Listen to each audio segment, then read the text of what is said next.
तेनालीराम और गायब हुआ मुकुट। बहुत समय पहले विजयनगर साम्राज्य में तेनालीराम अपनी बुद्धिमानी और चतुराई के लिए दूर दूर तक प्रसिद्ध थे। उनके राजा कृष्णदेवराय उनसे बहुत प्रसन्न रहते थे, क्योंकि वे हर कठिन समस्या का समाधान बड़ी आसानी से निकाल लेते थे। एक दिन की बात है। विजयनगर के राजमहल में बहुत चहल पहल थी। पूरे राज्य में उत्सव का माहौल था, क्योंकि अगले दिन राज्य स्थापना दिवस मनाया जाना था। इस अवसर पर राजा कृष्णदेवराय विशेष दरबार लगाने वाले थे। दूर दूर से राजदूत, व्यापारी, विद्वान और कलाकार आने वाले थे। राजा के पास एक अत्यंत मूल्यवान मुकुट था। वह मुकुट सोने, हीरे, मोती और बहुमूल्य रत्नों से बना हुआ था। कहा जाता था कि वह मुकुट कई पीढ़ियों से राजपरिवार की धरोहर था। राज्य स्थापना दिवस पर वही मुकुट राजा के सिर पर सजाया जाता था। उत्सव से एक दिन पहले राजा ने अपने विश्वसनीय मंत्री से कहा, मुकुट को अच्छी तरह सुरक्षित रखना। कल के समारोह में उसकी आवश्यकता होगी। मंत्री ने सिर झुकाकर कहा, महाराज, चिंता न करें, मुकुट पूरी सुरक्षा में रहेगा। मुकुट को महल के सबसे सुरक्षित कक्ष में रखा गया। उस कक्ष के बाहर 4 सैनिक पहरा दे रहे थे। अंदर जाने की अनुमति केवल कुछ चुनिंदा लोगों को थी। लेकिन उसी रात कुछ ऐसा हुआ जिसने पूरे महल में हड़कंप मचा दिया। सुबह जब मंत्री मुकुट लेने पहुंचे तो उन्होंने देखा कि संदूक खुला हुआ है और मुकुट गायब है। मुकुट कहाँ गया? मंत्री चिल्ला उठे। उनकी आवाज सुनकर सैनिक, सेवक और अधिकारी दौड़े चले आए। कुछ ही देर में यह खबर पूरे महल में फैल गई। राजा कृष्णदेवराय को जब यह समाचार मिला तो उनका चेहरा क्रोध से लाल हो गया। क्या कहा? राजमुकुट चोरी हो गया, राजा गरजे। मंत्री कांपते हुए बोले, जी महाराज, मुकुट अपने स्थान पर नहीं है। राजा तुरंत सुरक्षा कक्ष में पहुंचे। उन्होंने स्वयं संदूक देखा। सचमुच मुकुट वहां नहीं था। राजा ने क्रोधित होकर कहा, यह असंभव है। इतनी सुरक्षा के बीच मुकुट कैसे गायब हो सकता है? अवश्य ही किसी अंदर के व्यक्ति का हाथ है। उन्होंने आदेश दिया कि महल के सभी कर्मचारियों, सैनिकों और अधिकारियों को एकत्र किया जाए। कुछ ही देर में विशाल सभा लग गई। सभी लोग डरे हुए थे। राजा बोले, जब तक मुकुट नहीं मिलता कोई भी महल से बाहर नहीं जाएगा। कई घंटे बीत गए लेकिन मुकुट का कोई पता नहीं चला। अंत में राजा ने कहा, तेनालीराम को बुलाया जाए। तेनालीराम दरबार में पहुंचे। उन्होंने देखा कि वातावरण बहुत गंभीर है।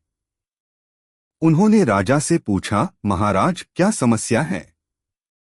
राजा ने सारी घटना विस्तार से बता दी। तेनालीराम ने ध्यान से सब सुना और बोले, महाराज, यदि अनुमति दें तो मैं इस रहस्य की जांच करना चाहूंगा। राजा ने तुरंत अनुमति दे दी। तेनालीराम सबसे पहले उस सुरक्षा कक्ष में गए जहां मुकुट रखा गया था। उन्होंने दरवाजा, संदूक और खिड़कियां ध्यान से देखीं। फिर उन्होंने पहरेदारों से प्रश्न पूछना शुरू किया। पहले सैनिक ने कहा, मैं पूरी रात जागता रहा। मैंने किसी को अंदर जाते नहीं देखा। दूसरे सैनिक ने भी यही कहा। तीसरे और चौथे सैनिक ने भी खुद को निर्दोष बताया। तेनालीराम ने देखा कि सभी सैनिक बहुत घबराए हुए हैं।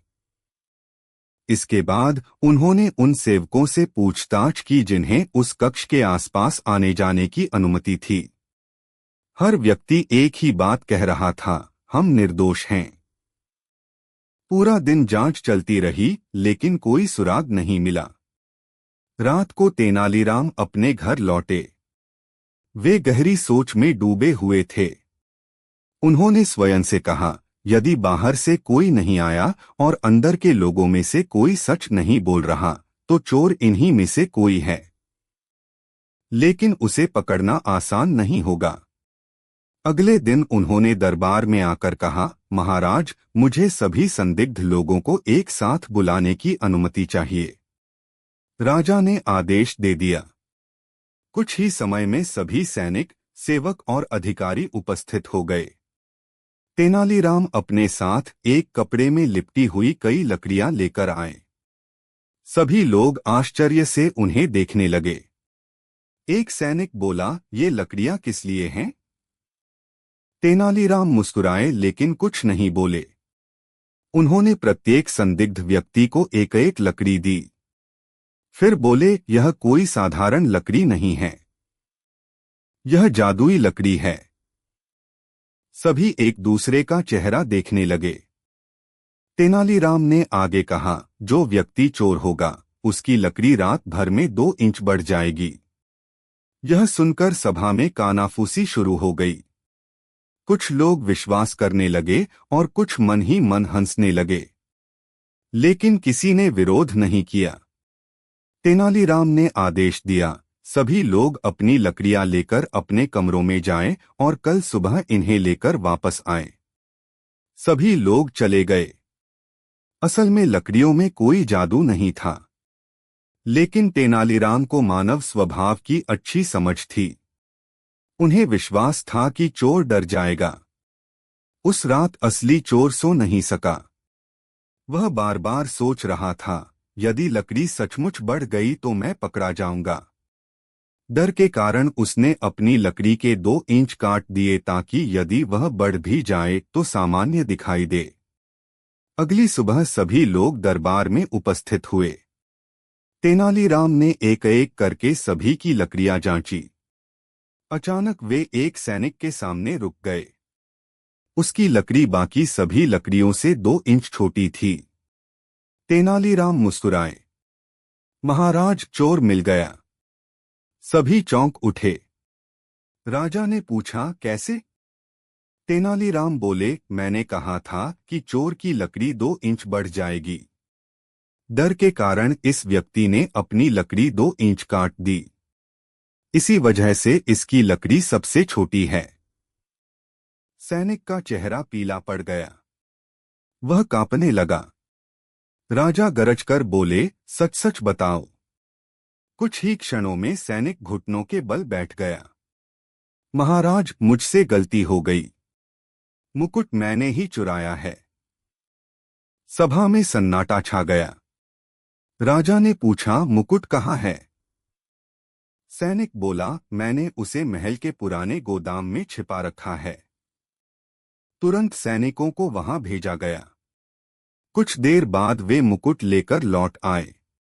मुकुट बिल्कुल सुरक्षित था। राजा ने राहत की सांस ली। उन्होंने तेनालीराम की ओर देखकर कहा, तेनालीराम, तुमने फिर अपनी बुद्धिमानी से असंभव लगने वाले रहस्य को सुलझा दिया। सैनिक ने रोते हुए कहा, महाराज, मुझे धन का लालच आ गया था। मैंने सोचा था कि मुकुट बेचकर अमीर बन जाऊंगा। राजा ने कठोर स्वर में कहा, लालच मनुष्य को विनाश की ओर ले जाता है। उन्होंने सैनिक को उचित दंड देने का आदेश दिया। इसके बाद राजा ने तेनालीराम को सम्मानित किया। पूरे दरबार ने तालियां बजाईं। मंत्री बोले, यदि तेनालीराम न होते तो शायद हम कभी चोर को पकड़ नहीं पाते। तेनालीराम मुस्कुराकर बोले, चोर को पकड़ने के लिए हमेशा तलवार की आवश्यकता नहीं होती। कभी कभी बुद्धि सबसे बड़ा हथियार होती है। राजा ने कहा, यह बिल्कुल सत्य है। उस दिन राज्य स्थापना दिवस का समारोह बड़ी धूमधाम से मनाया गया। राजा ने वही राजमुकुट धारण किया और सभी अतिथियों का स्वागत किया। लोगों के बीच तेनालीराम की बुद्धिमानी की चर्चा होने लगी। हर कोई उनकी प्रशंसा कर रहा था। इस घटना के बाद महल की सुरक्षा और भी मजबूत कर दी गई। सैनिकों को ईमानदारी और कर्तव्यनिष्ठा का महत्व समझाया गया। तेनालीराम ने एक बार फिर साबित कर दिया कि बुद्धिमानी, धैर्य और मानव स्वभाव की समझ से सबसे कठिन रहस्यों को भी सुलझाया जा सकता है। शिक्षा। लालच हमेशा नुकसान पहुंचाता है, जबकि बुद्धिमानी और ईमानदारी मनुष्य को सम्मान दिलाती है।